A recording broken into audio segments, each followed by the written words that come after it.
Okay, I'm going to look at these little notes here in that LT. First one is regarding leprosy. It says in the note, or with leprosy.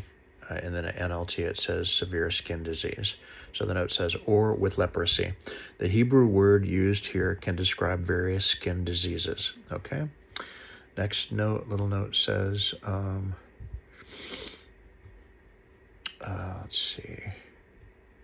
All right. It says, she touched his feet with a foreskin. The note says the Hebrew word for feet may refer here to the male sex organ. Okay, I believe that's it. Let me just do a double check really quickly here. Skin disease.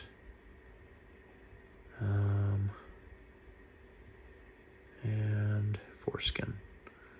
All right, that's it. Okay, here we go. But Moses protested again.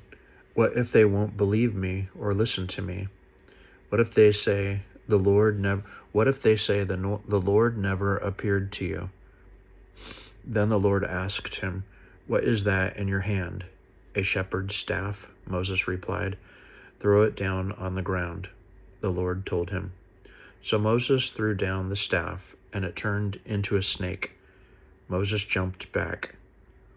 Then the Lord told him, "Reach out and grab its tail." So Moses reached out and grabbed it, and it turned back into a shepherd's staff in his hand. "Perform this sign," the Lord told him. "Then they will believe that the Lord, the God of their ancestors, the God of Abraham, the God of Isaac, and the God of Jacob, really has appeared to you." Then the Lord said to Moses, "Now put your hand inside your cloak."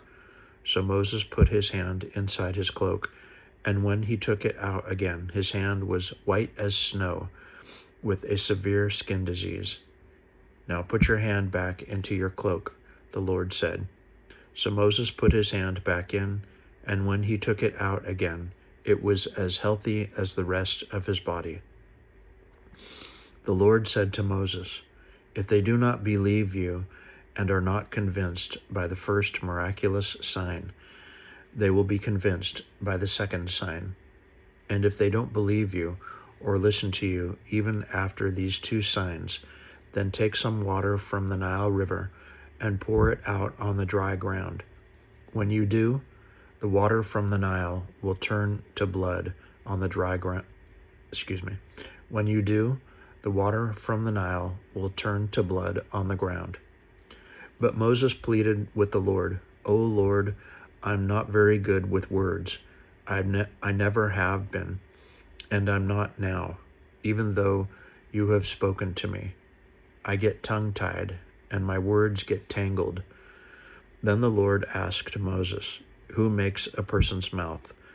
Who decides whether people speak or do not speak, hear or do not hear, see or do not see? Is it not I, the Lord? Now go. I will be with you as you speak, and I will instruct you in what to say." But Moses again pleaded, "Lord, please, send anyone else." Then the Lord became angry with Moses. "All right," he said, "what about your brother, Aaron the Levite? I know he speaks well, and look, he is on his way to meet you now. He will be delighted to see you. Talk to him, and put the words in his mouth. I will be with both of you as you speak, and I will instruct you both in what to do. Aaron will be your spokesman to the people. He will be your mouthpiece, and you will stand in the place of God for him, telling him what to say. And take your shepherd's staff with you, and use it to perform the miraculous signs I have shown you." So Moses went back home to Jethro, his father-in-law. "Please let me return to my relatives in Egypt," Moses said. "I don't even know if they are still alive." "Go in peace," Jethro replied. Before Moses left Midian, the Lord said to him, "Return to Egypt, for all those who wanted to kill you have died." So Moses took his wife and sons, put them on a donkey, and headed back to the land of Egypt. In his hand he carried the staff of God. And the Lord told Moses, "When you arrive back in Egypt, go to Pharaoh and perform all the miracles I have empowered you to do. but I will harden his heart, so he will refuse to let the people go. Then you will tell him, 'This is what the Lord says. Israel is my firstborn son. I commanded you, let my son go, so he can worship me. But since you have refused, I will now kill your firstborn son.'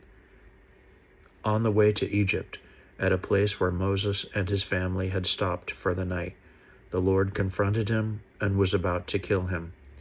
But Moses' wife Zipporah took a flint knife and circumcised her son. She touched his feet with the foreskin and said, 'Now you are a bridegroom of blood to me.' When she said a bridegroom of blood, she was referring to the circumcision. That's in the New Living Translation, so I guess, anyway, it says something like that in the regular version, I think, in the regular version. But anyway, in parentheses, it says, when she said, quote, a bridegroom of blood, unquote, she was referring to the circumcision, parentheses. After that, the Lord left him alone. Now the Lord had said to Aaron, 'Go out into the wilderness to meet Moses.' So Aaron went and met Moses at the mountain of God, and he embraced him. Moses then told Aaron everything the Lord had commanded him to say. And he told him about the miraculous signs the Lord had commanded him to perform. Then Moses and Aaron returned to Egypt and called all the elders of Israel together.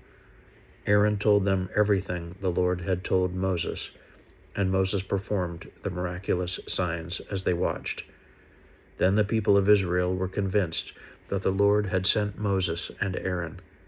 When they heard that the Lord was concerned about them and had seen their misery, they bowed down and worshipped.